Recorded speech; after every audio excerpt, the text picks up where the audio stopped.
রমজানের মাধ্যমে তুমি তাকওয়া অর্জন করো, গুনাহ থেকে নিজেরে কন্ট্রোল করো।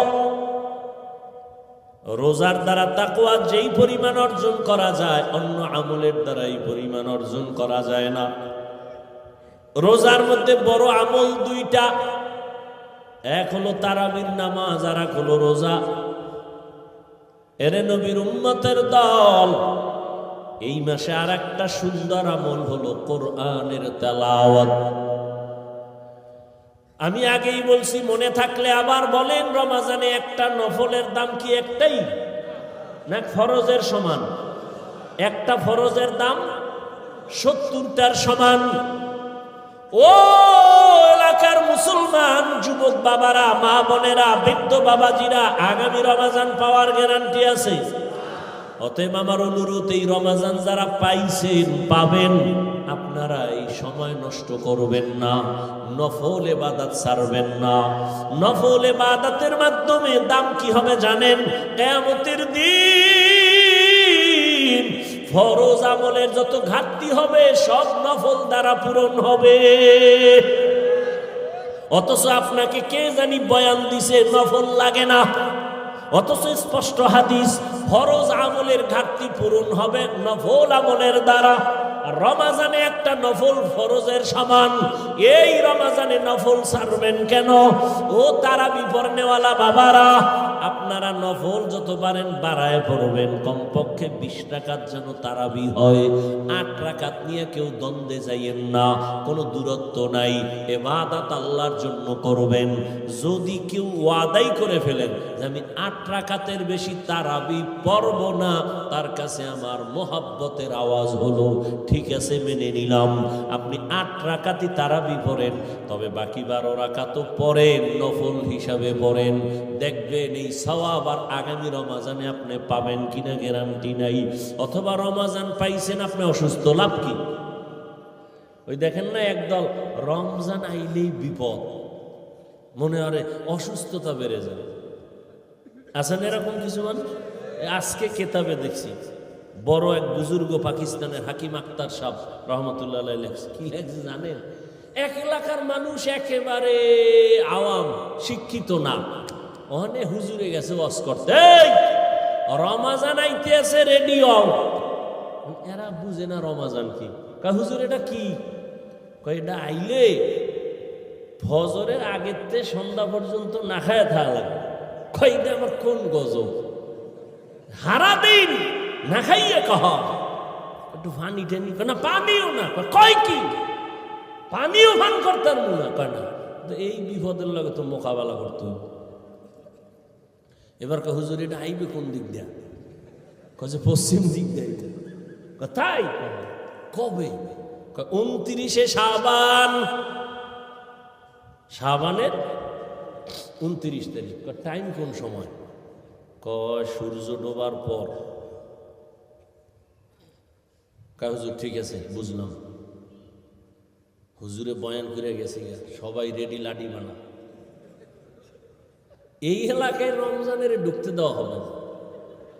যত যুদ্ধ লাগলো, সারাদিন রাখায় রাখবে, আমাকে একটু পানিও খাইতে দিবে না, ওরে এই এলাকায় ঢুকতে দেওয়া হবে না। 29শে শাবান কবে? গণ গুইনে টুইনে পাইছে। এবার কইছে হুজুরে ওই সূর্য ডোবার পরে পশ্চিম দিক দিয়ে রমজান আইবে। এরা সবাই পশ্চিম দিকে রেডি, লাডি টাডি নিয়ে। ঠিক সূর্যটা ডুবার পরেই দেখে একজনে উট লইয়া আইতেছে, উটের রাখা। এই যে দেখা যায় বোধহয় আউগার সামনে আগা যাইয়া ধই রেখে, তোর নাম কি? আমার নাম রমজান আলী। কাহেরি পাওয়া গেছে কে? হুজুরে তো আর কথাই কইছে, রমজান আলী এটার ফিডা। আরে ফিডা গণ ধোলাই, এটা মায়ের মুড়ি খাইয়া দৌড়। এটা জানে না যে আমার কি লিগে ফিডা, দৌড়। ফিডা টিডা কইছে এই এলাকায় ঢুকলে তোর রুহু আর লগে রাখবে, খবরদার এই অন্য দিক দিয়ে দৌড়া, এলাকায় ভুলো আবি না।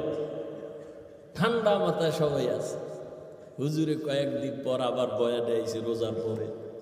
কেউ ভাই রমজান কেমন কাটলো? কয় হুজুর রমজানের মাইরা আল্লাহর শুকর আমাকে এলাকায় ঢুকতেই দিই, বহু দূরে রাখছে, কিন্তু এই বিপদ, এই এলাকায় ঢুকতে দেওয়া হবে না। কিছু মানুষ এই রমাজান আইলেই কয় আমার অসুস্থতা বেড়ে যাবে, গ্যাস বেড়ে যাবে, অথচ পৃথিবীর সমস্ত চিকিৎসা বিজ্ঞানী একমত মানুষের সুস্থতার জন্য আল্লাহর দেওয়ার সর্ববৃহৎ এক ঔষধের নাম রোজা। আমাকে হুজুর গুড়া বাদ দাও, এমনি তো কানে ঢুকবে না, ওটা ওই যে নাকের উপরে দিয়ে একটা মশা উইরা যায় এইরকম হুজুর গো কথা। চিকিৎসা বিজ্ঞানীদের কথা কি করবা? সমস্ত চিকিৎসা বিজ্ঞানী একমত মানুষের জীবনের সুস্থতার মহা এক ঔষধ হলো রোজা। গত বছর হিন্দু এক ডাক্তার বিশাল এক আর্টিকেল লেখছে ফেসবুকে, আমাকে একজনে দেখেছে, বিশাল রোজার কি শরীরের উপকার কি কি। এই জন্য রসুল শুধু রমাজান না, প্রত্যেক সোমবার বৃহস্পতিবারে রোজা রাখছেন। রোজা রেখে একটু কষ্ট লাগবে, দেখ বড় অভ্যাস হয়ে গেল, শান্তি আর শান্তি। 3 দিন খাইবেন, 1 দিন রোজা, পুরা খানা দানার বডি ব্যালেন্সে চলে আসবে। আবার 2 দিন খাইবেন, আবার রোজা, পুরা বডি ব্যালেন্স। সুস্থতার জন্য রোজা, বিকল্প কোনো ঔষধ নাই। আর এক ঔষধ রাতের ঘুম। রোজা যারা রাখবে না, এগো কি উপায়? আফসুস, আপনিও মুসলমান, আমিও মুসলমান, আপনার আল্লাহ আমার আল্লাহ এক, নবী এক, কোরআন এক, কাবা এক, ধর্ম এক। এরে যুবক, আপনি রোজা রাখতে চান না, আপনার ছেলেও চায় না, মেয়েও চায় না। আল্লাহর শুকর, আমাদের ছোট ছোট বাচ্চারা রোজা রাখবে। সাহারিতে যদি না উঠাই, পরের দিন খায় না, রাগ কইরা উঠাইলাম না কেন? আর আপনার 20 বছর ছেলে মেয়ের বয়স রোজা রাখে না। আম্মা জান মাঝে মাঝে কয়, ও 2-1টা রোজা রাখবি। বাবা একা খবরদার রোজা রাখায় না, চেহারাটা নষ্ট হয়ে যাবে। ওই আব্বাজানকে জিজ্ঞাসা করি, সারা রাত মোবাইল চালাইয়া যেই ছেলেটার চেহারা নষ্ট হলো, বলেন কোন মেডিসিন দিয়া ভালো করবেন? এখনো অনুরোধ করে বলছি, রে যুবক, ও পর্দার আড়ালের আম্মা জানেরা, বোনেরা, ও বৃদ্ধ বাবাজি, কয়দিন আর দুনিয়ার বাহাদুরি? চোখের সামনে কত লাশ। কই আমরা যে নবীর আদর্শ মেনে টুপি পরলাম, দাড়ি রাখলাম, নামাজ পড়ি, পর্দা করি, হালাল খাই, কই আমাদের তো সম্মান কমে নাই, না খাইয়াও মরি নাই। করোনার সময় স্কুল বন্ধ, কলেজ বন্ধ, চাকরি বন্ধ, ব্যবসা বন্ধ, ফ্যাক্টরি বন্ধ, কিন্তু কোরআনওয়ালাদের একটা মাদ্রাসাও বন্ধ হয় নাই। আপনি মাস্ক লাগাইছেন, ট্রিপল মাস্ক, মরবেন না করোনার ভয়ে। আর এই দেশের লাশগুলো করোনার লাশ, হুজুরেরা কান্দে নিল, জানাজা পড়াইল, গোসল করাইয়া দাফন করলো, একজন হুজুরেও করোনায় মরে না। এরে আমার কলিজার যুবক বাবারা, আল্লাহ সম্মানের মালিক, ও এলাকার ভাইরা, ও যুবক বাবারা, এতক্ষণ আমি যে বয়ান করতেছি, আমি একবারও কিন্তু আপনাদের বলি না আমার মতো টুপি লাগাও, স্কুল ছেড়ে মাদ্রাসায় যাও। আমি কওমি মাদ্রাসার সন্তান, তোমরাও যাও। আমি তাবলিগের লাইনের সন্তান, তুমিও তাবলিগে যাও। একবারও বলি নাই আমি পীরের মুরিদ, তুমিও পীরের কাছে যাও। একবারও বলি নাই। বরং আমি বলতে চাই, যুবক, তুমি স্কুলে পড়ো, আমি হাফিজুর রহমান তোমাকে ধন্যবাদ দিয়ে গেলাম, দোয়াও করে গেলাম। তুমি স্কুলে পড়ে ডাক্তার হও, কলেজে পড়ো, ভার্সিটিতে পড়ো, তুমি ইঞ্জিনিয়ার হও, প্রফেসর হও, তুমি একজন সাংবাদিক হও, ওসি ডিসিএসপি হও, আমি দোয়া করে গেলাম, অন্তর থেকে বলছি। তোমার মাদ্রাসায় যাওয়া লাগবে না, তুমি একজন ব্যবসায়ী হও, চাকরিজীবী হও। তবে আমি হাফিজুর রহমানের একটা ছোট দাবি, বিদায় বেলা তোমাদের কাছে, বেয়াদব হইও না রে বাবা। তোমার ব্যবহারে কোনোদিন যেন মা বাবা কষ্ট না পায়, তোমার আচরণে কখনো যেন আলেম কষ্ট না পায়, তোমার ব্যবহারে কখনো শিক্ষক যেন কষ্ট না পায়। কারণ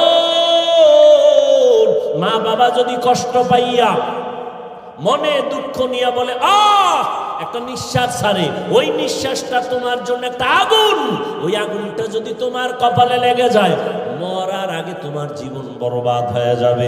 তোমার মতো যুবক, তোমার আচরণে শিক্ষক যদি কষ্ট পাইয়া দুঃখের নিঃশ্বাস ফেলে বলে এই কষ্টের নিঃশ্বাস যদি তোমার কপালে লাগে, তোমার লেখাপড়া ধ্বংস হয়ে যাবে। আলেমের দুঃখের নিঃশ্বাস যদি লাগে, চরিত্র নষ্ট হয়ে যাবে। এজন্য বললাম, হে যুবক, স্কুলে পড়ো, কলেজে পড়ো, চাকরি করো, ব্যবসা করো, মা বাবার দোয়া নিয়া, শিক্ষকের দোয়া নিয়া, উলামায়ে কেরামের পরামর্শ নিয়া, নবীর আদর্শ মেনে জীবনটা চালাও।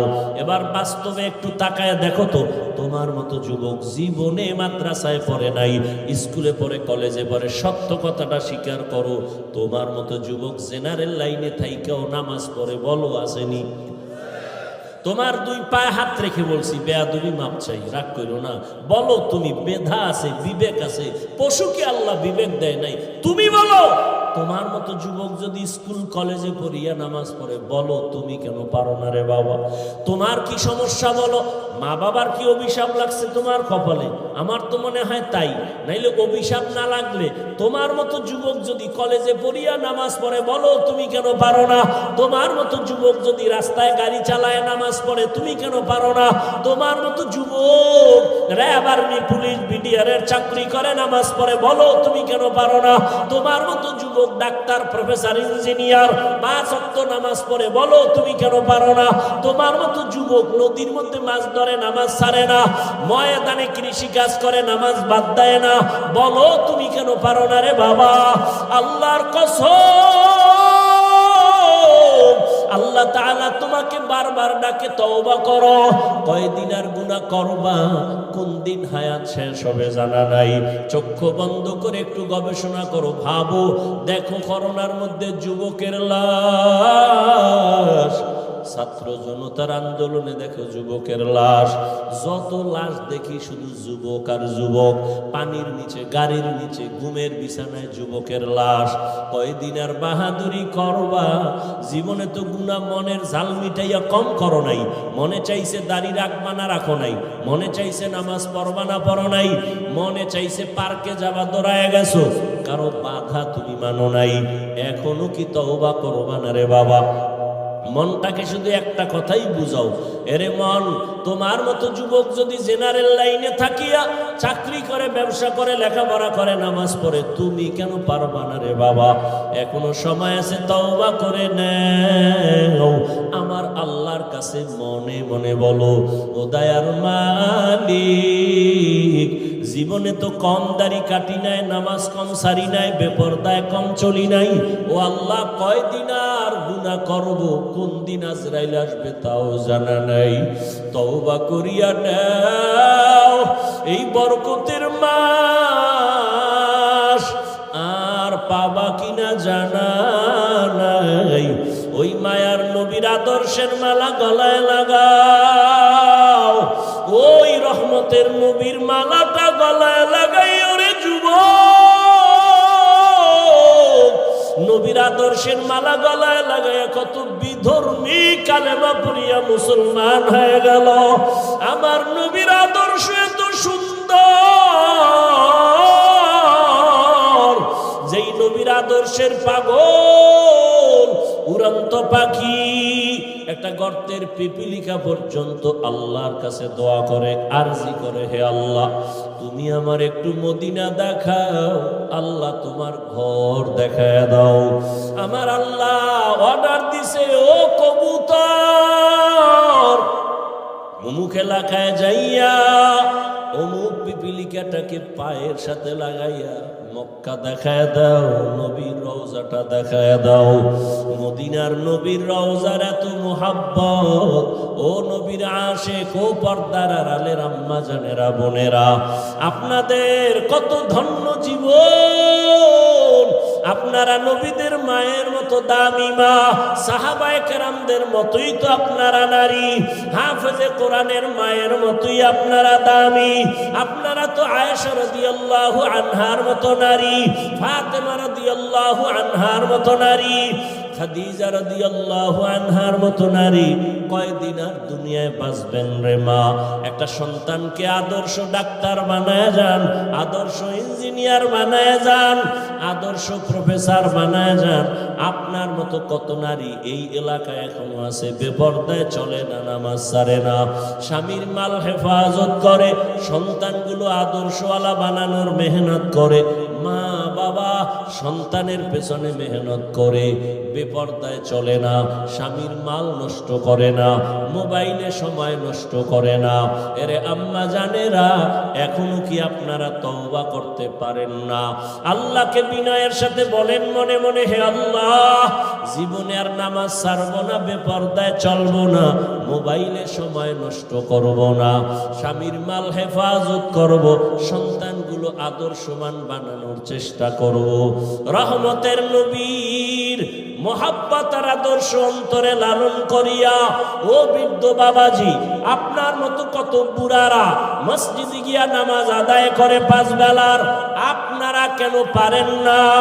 রহমতের নবী এত কষ্ট জীবনে করেছেন, বিদায় বেলা নবী অসুস্থ, সাহাবীদের কাঁধে ভর দিয়ে নবী জামাতে হাজির হয়েছেন, নবী নামাজ ছাড়েন নাই। এরে নবীর উম্মতের দল এত কষ্ট নবী করিয়া উম্মতের শিক্ষা দিয়া গেলেন। ওই নবীর আদর্শ সারা কিয়ামত পর্যন্ত এই জীবনে কখনো শান্তি আসবে না, সম্মানও আসবে না। নবীর জন্য যদি জঙ্গলের প্রাণীরা পাগল হয়ে যায়, রহমতের নবীর দেখলে যদি পেটের ক্ষুধা নিবারণ হয়, আল্লাহর নবীর আশিক জগৎ বিখ্যাত ইমাম মালিক রহমাতুল্লাহ আলাইহি মদিনাতুল মুনাওয়ারায় হাঁটে চলে, জুতা পায়ে পড়ে না, একমাত্র কারণ রহমতের নবীর কদম কোথায় লাগলো, আমি জুতা পরিয়া ওই বেয়াদবি করতে পারবো না। কারণ মদিনার ধুলা নবীর আশেকের চোখের সুরমা। এরে নবীর উম্মতের দল, এজন্য আশেক মদিনার নবীকে দেখার জন্য কাঁদে আর আল্লাহর কাছে বলতে থাকে, আরবের পূবাল হাওয়া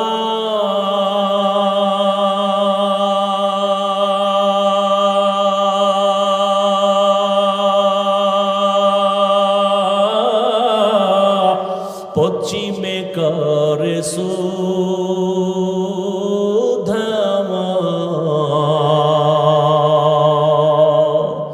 এই গরিবের দুঃখী সালাম, এই গরিবের দুঃখী সালাম, পৌঁছে দিও মদিনায়, মদিনা যাইতে পারলাম না, মদিনা দেখতে পারলাম না। আমি অসহায় তাই এত দূরে রই, আমি অসহায় তাই এত দূরে রই, শুধু সালাম জানাই, মদিনা যাইতে পারলাম না, মদিনা দেখতে পারলাম না। মদিনা নাম কত সুন্দর,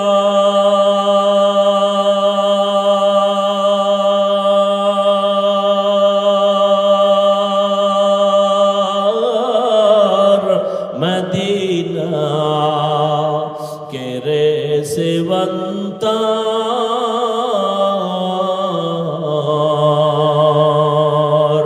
পাখির ন্যায় ডানা থাকলে, পাখির ন্যায় ডানা থাকলে যেতাম মদিনায়, মদিনা যাইতে পারলাম না, মদিনা দেখতে পারলাম না।